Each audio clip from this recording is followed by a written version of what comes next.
Hello friends, I am Dr. Suchita Vishwakarma, Assistant Professor, Department of Management, School of Management Sciences, Lucknow.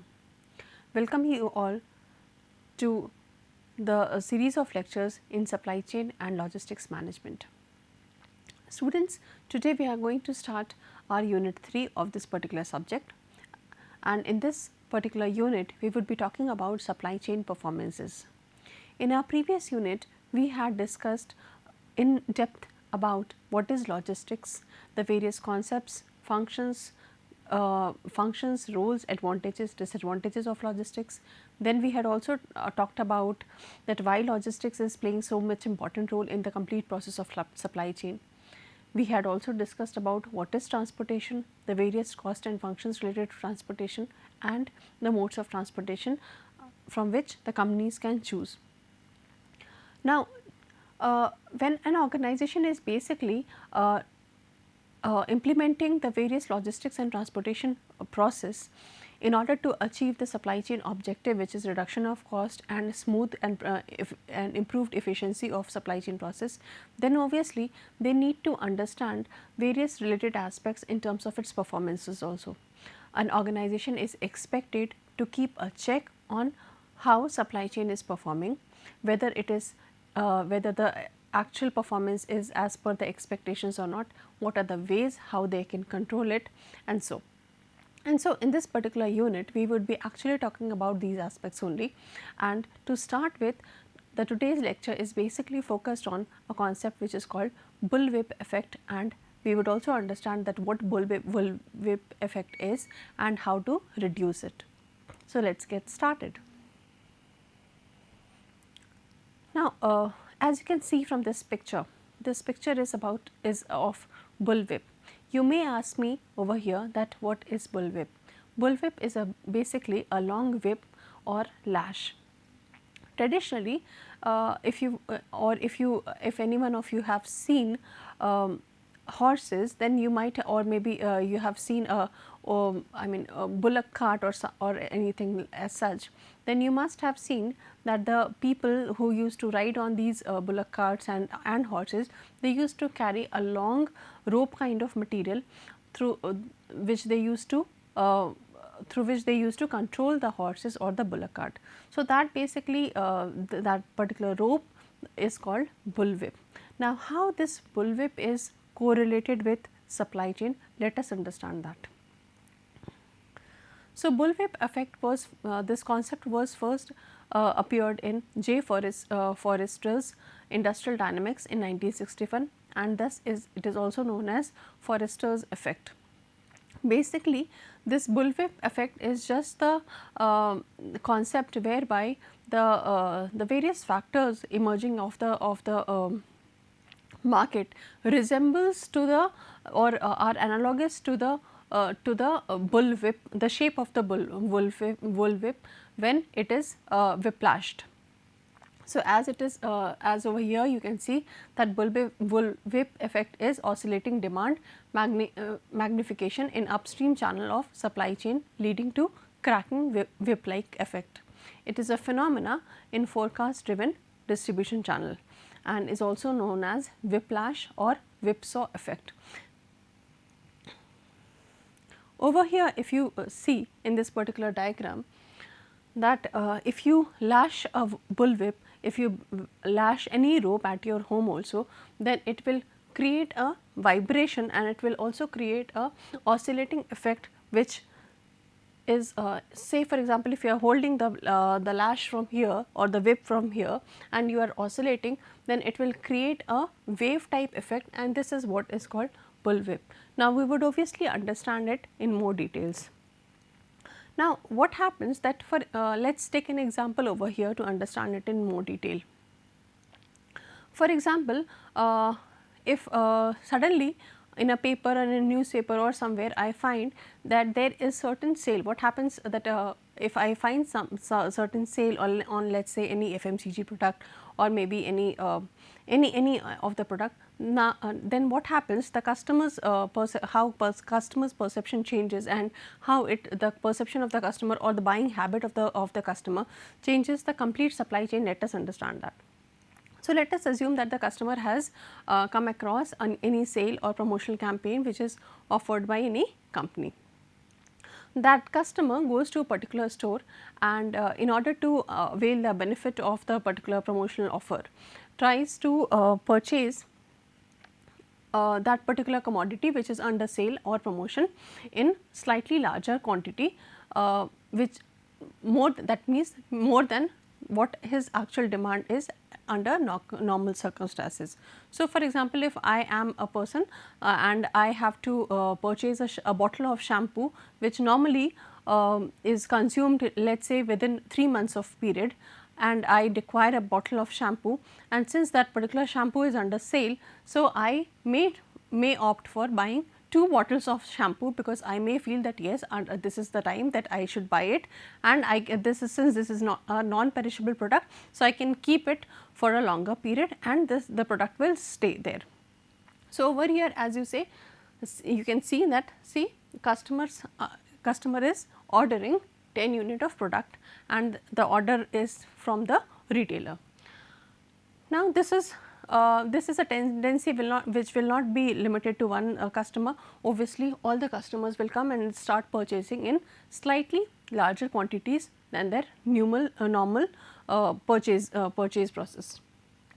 Now, since this particular retailer will see this as an opportunity and feel that if I am able to store quantities in a larger amount, then I will be able to sell larger amount of volumes in this promotional period, and so this retailer will like to order more slightly more quantity of the particular product, let us say example shampoo only, so that he can have a buffer stock, and so that he does not get stocked out and he is able to have maximum of profit during this promotional period.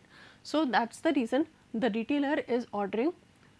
In normal circumstances, he might be ordering 10 units of the particular product, but under the promotional offer, he is ordering 20 units from the customer. However, the actual demand from the customers were only 10 units. That means, he is ordering something more from the distributor. That means, this particular difference of 20 minus 10 is coming to be a buffer stock for him, which he is trying to maintain as an opportunity for his future sale.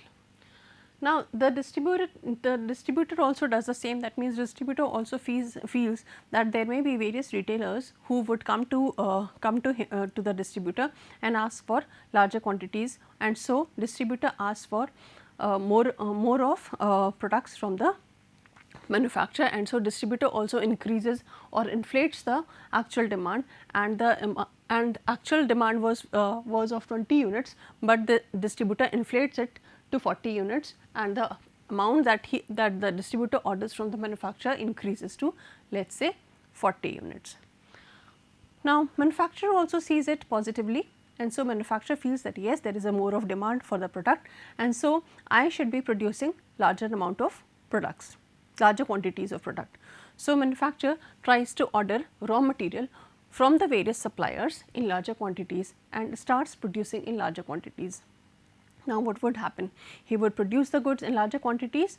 Obviously, he will take the benefit of economies of scale, and over here you see that he has ordered raw material for, let us say, 60 units of product.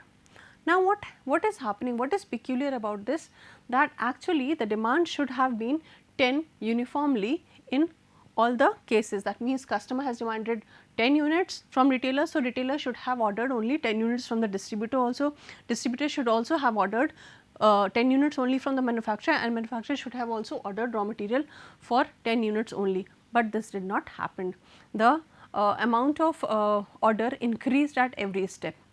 That means, the actual demand was 10, however, the inflated demand became for 60 units. This is leading to a vibration kind of increased oscillating vibration kind of effect, which is called bullwhip effect. Now, let us see how what are the reasons that bullwhip effect happens. So, the first reason of bullwhip effect is forecast error. If a company is not able to forecast the demand properly, then that may lead to increase or inflated demand forecasting, and that may lead to overproduction or rather ordering of buffer stock at each level. So, this is one of the reason, that means forecasting error can lead to increase of orders. Then the second is order size variability. If a company is not having the customers who are not having standard order sizes every time, that means if I am a customer of any particular company and today I am ordering, let us say 20 units, and then tomorrow I am ordering for 10 units. For example, if I am a retailer and I am doing so, then the company, the producer may get confused and will obviously think of producing larger quantities, maybe the maximum quantity, so that I do not have any stock out situation, or even they do not have any stock out situation, and so they are able to fulfill my demands whenever I raise them. So, because of my uncertain order size, they are forced to produce in larger quantities. The third reason is the lead time variability. Lead time variability actually means that since the customer, whenever the customer is demanding for any product, there is always a time involved in from the time the customer has ordered and the time that the customer has actually received those products, and that time, the delay in time could be because of the order time, because of the transportation time, because of the warehousing time, or it may be because of the production time as well. So, in order to save on this lead time, I am trying to I as a retailer am trying to create a buffer stock or maintain a buffer stock, so that I do not have stock out situations and I do not suffer any losses, or I do not have to return my customers back. So, that is also adding to bullwhip effect. The fourth reason is promotional sales and price discounts. As I stated earlier also, that promotional sales and price discounts leads to panic buying and also leads to unusual tendencies of purchasing among the customers, and that also increases the chances of variation of the orders that are ordered.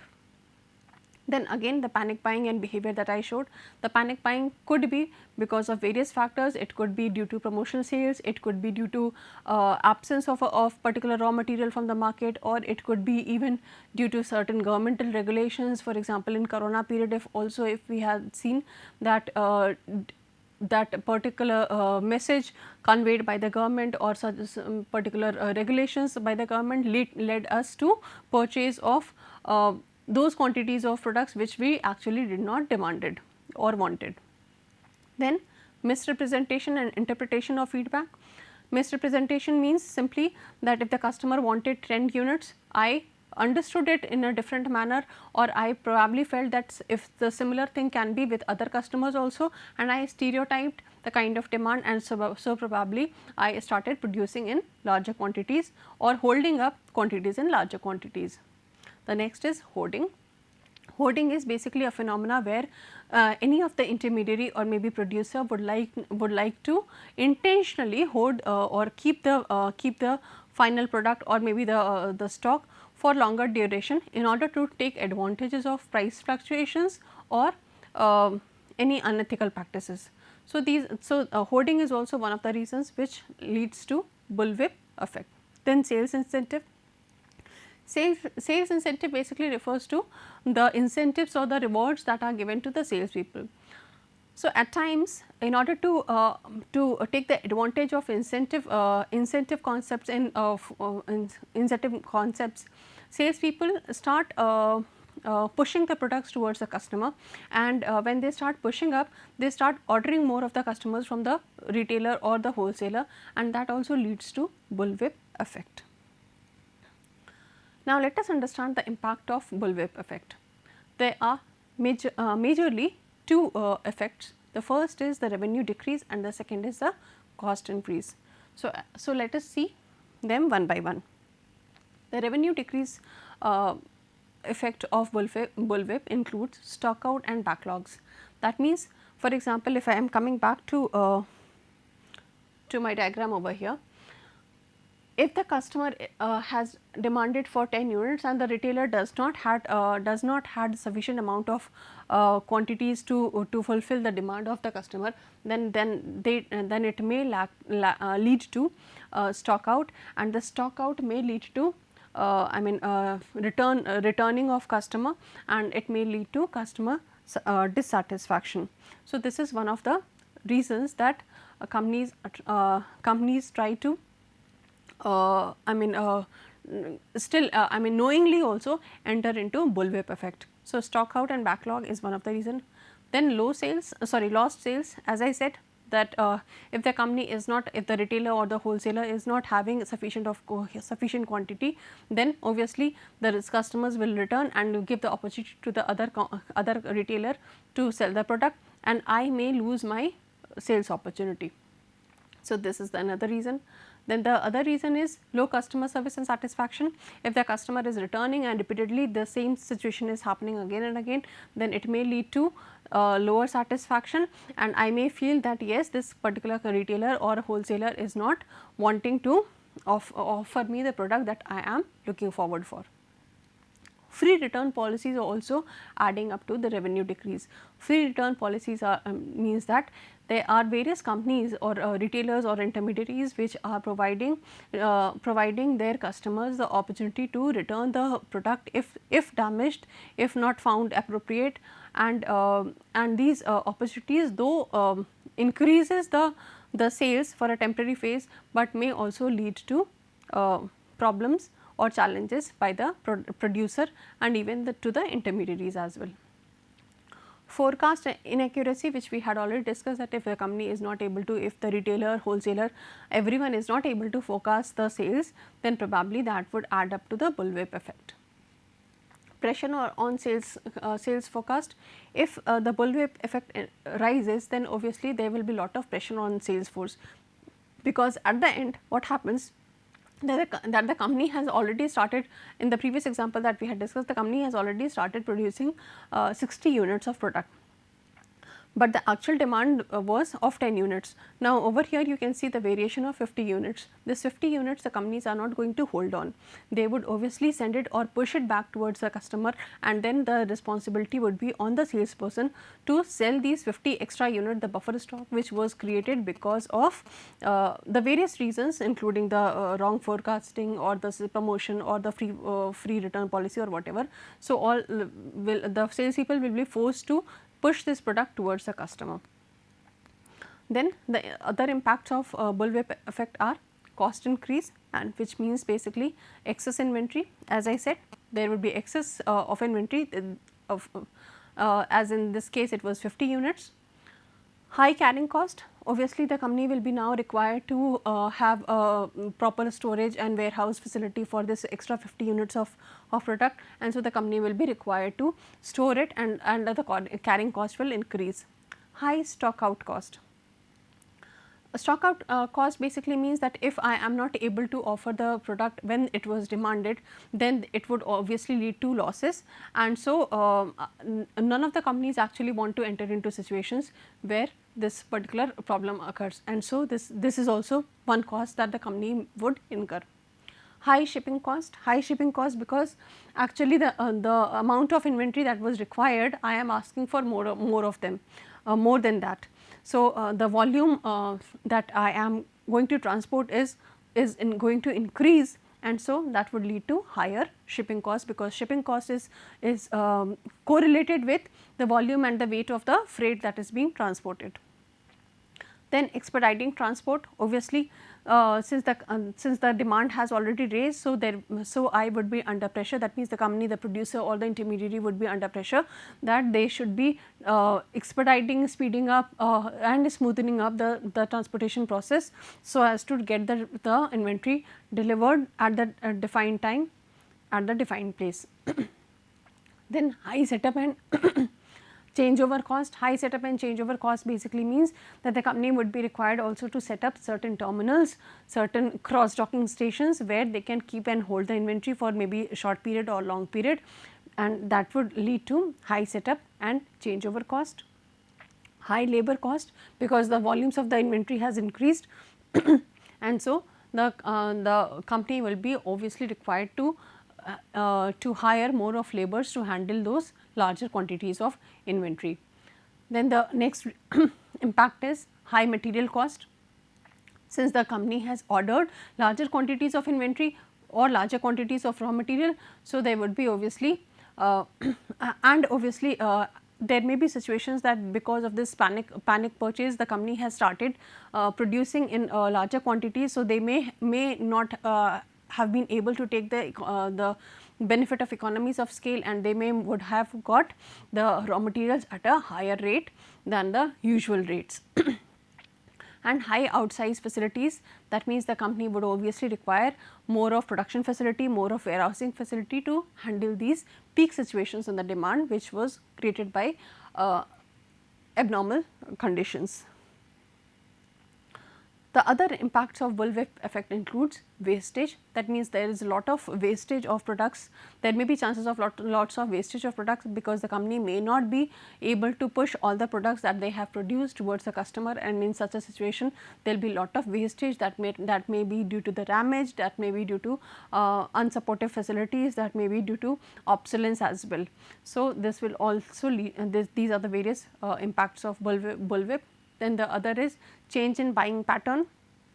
Obviously, the salesperson or the intermediary will be forcing the products towards the customers, and so that will lead to change in buying pattern and would further add up to the bullwhip effect.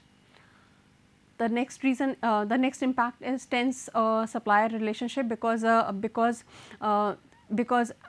suppliers, I would be requiring products at an immediate situation, and so I may be forcing my supplier to send the raw material at a very immediate or a very shorter period without any prior information, and so and that may lead to tenser supplier relationship and decrease in motivation of sales force, because whenever the sales people are expected to sell the products more than the actual demand, that may lead to decrease in motivation of sales force. So, these are the various impacts of bullwhip effect. Now, it is very important, students, to understand that how a company can actually avoid the situation of a bullwhip effect or can prevent it themselves from entering this bullwhip effect. So, let us understand it one by one. The first being collaborate with customers and suppliers. If the company is able to collaborate with the customers and suppliers, that means the intermediaries and the suppliers, then obviously the company will be able to forecast the demand in a proper manner, and proper forecasting will help to understand that how much actual demand would come in the near future or maybe in a longer duration, and then produce accordingly. Forming alliances with vendors, that means that is the vendor management system.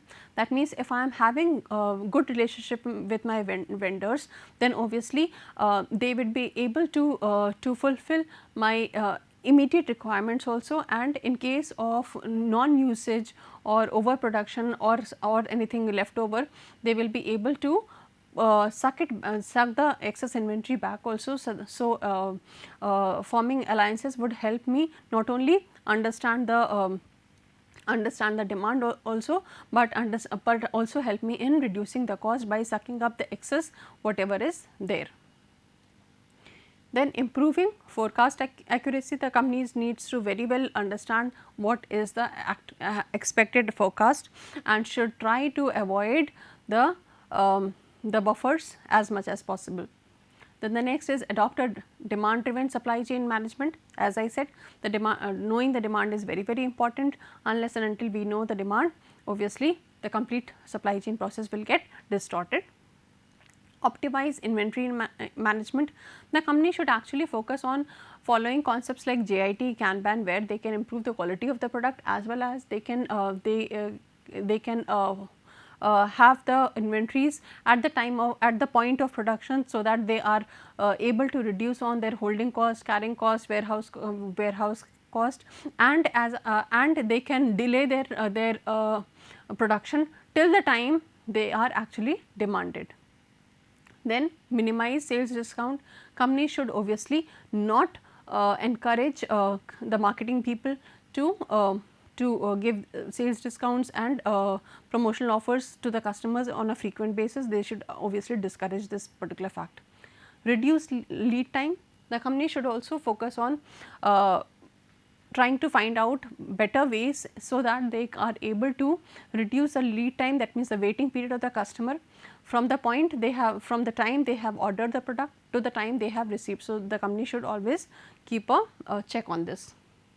Maintain consistent and small order size. As I said, the company should be focusing on ordering frequent but smaller order size. This will help the customers fulfill their demand also, and will lead to more of satisfaction also, and will help the company avoid the situations of wrong forecasting. Then consistently reevaluate the amount of safety inventory. Safety inventory is nothing but the buffer stock. So, company should always keep a check and on how much buffer stock that they are maintaining, and they should try to avoid the situation of, or rather reduce the situations of inventory of maintaining high buffer inventory. Use of technology is also very helpful in this area, because if they are properly tracking the demand, and if they are able to refill the demand of the customers, maybe the intermediaries from the shelf time only, then probably use of technology, use of GPS, use of vendor management system, use of transport management system are the various ways through which the companies can keep a check on the complete I mean movement of goods, as well as the orders and the demands as well. Enable fast decision with visibility and insight. The company should be very visionary in terms that they should be able to understand and decide that what is the actual situation, and how decisions can be changed according to the present scenario. So, for further understanding, you may refer to these books and these sources. Thank you.